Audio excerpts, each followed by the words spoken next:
Hey everyone, welcome to biology eighties.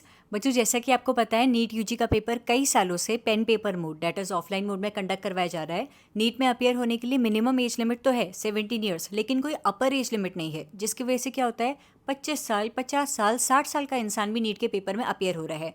कहीं ना कहीं क्योंकि अपर एज लिमिट नहीं है, इसकी वजह से नीट के लिए बच्चे बहुत साल ड्रॉप ले रहे हैं। नंबर ऑफ एस्पिरेंट्स इंक्रीज हो रहे हैं। अब नंबर ऑफ एस्पिरेंट्स क्योंकि इंक्रीज हो रहे हैं, तो हमारे देश में नीट के सेंटर अलॉट करने के लिए ऑल ओवर इंडिया बहुत सारे सेंटर्स रखे जा रहे हैं। और क्योंकि पेपर ऑफलाइन मोड में कंडक्ट करवाया जा रहा है, हमारे देश में क्वेश्चन पेपर्स को प्रिंट करने की जो प्रिंटिंग प्रेस है वो लिमिटेड है।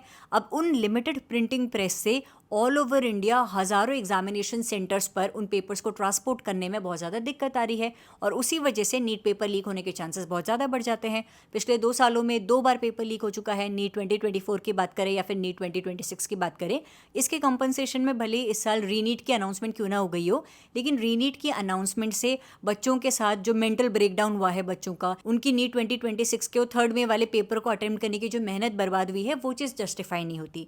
तो इस चीज़ को, इस प्रॉब्लम को रिजॉल्व करने के लिए एनटीए ने थर्सडे 21 मई को पार्लियामेंट्री बॉडी के सामने एक प्रपोजल रखा है कि आने वालों सालों से अगला जो बैच होने वाला है, जो नीट 2027 है, उससे नीट का पेपर सीबीटी मोड में, ऑनलाइन मोड में कंडक्ट करवाने की बात करी जा रही है।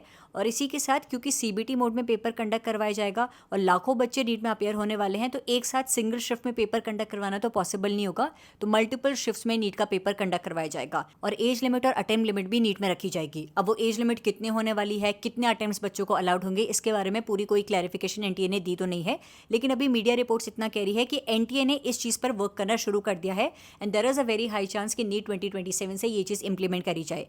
एट प्रेजेंट एनटीए एक बार में सिंगल शिफ्ट में सीबीटी मोड में 1,50,000 स्टूडेंट्स का ऑनलाइन मोड में एग्जाम कंडक्ट करवा सकता है, लेकिन नीट के पेपर में तो 20 लाख से ज़्यादा बच्चे अपेयर होते हैं। जितना अभी एनटीए की सीबीटी मोड में पेपर कंडक्ट करवाने की कैपेसिटी है जितने बच्चों की, उसके 20 टाइम्स कैपेसिटी चाहिए नीट का पेपर सीबीटी मोड में कंडक्ट करवाने के लिए। तो बहुत ऑब्वियस सी बात है कि एनटीए को भी टाइम लगेगा इस चीज़ पर वर्क करने के लिए।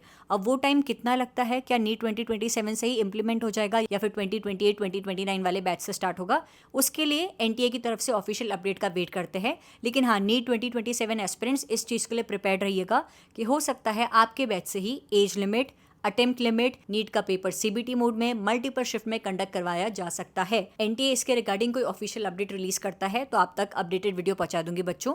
रीनीट 2026 का जो फी रिफंड वाला इशू चल रहा है, उसके रिगार्डिंग अभी कोई अपडेट नहीं आती है। उसके रिगार्डिंग भी कोई अपडेट आएगी तो आप उनके लिए अपडेटेड वीडियो अपलोड कर दूंगी। Thank you so much for watching this video and stay tuned for upcoming videos.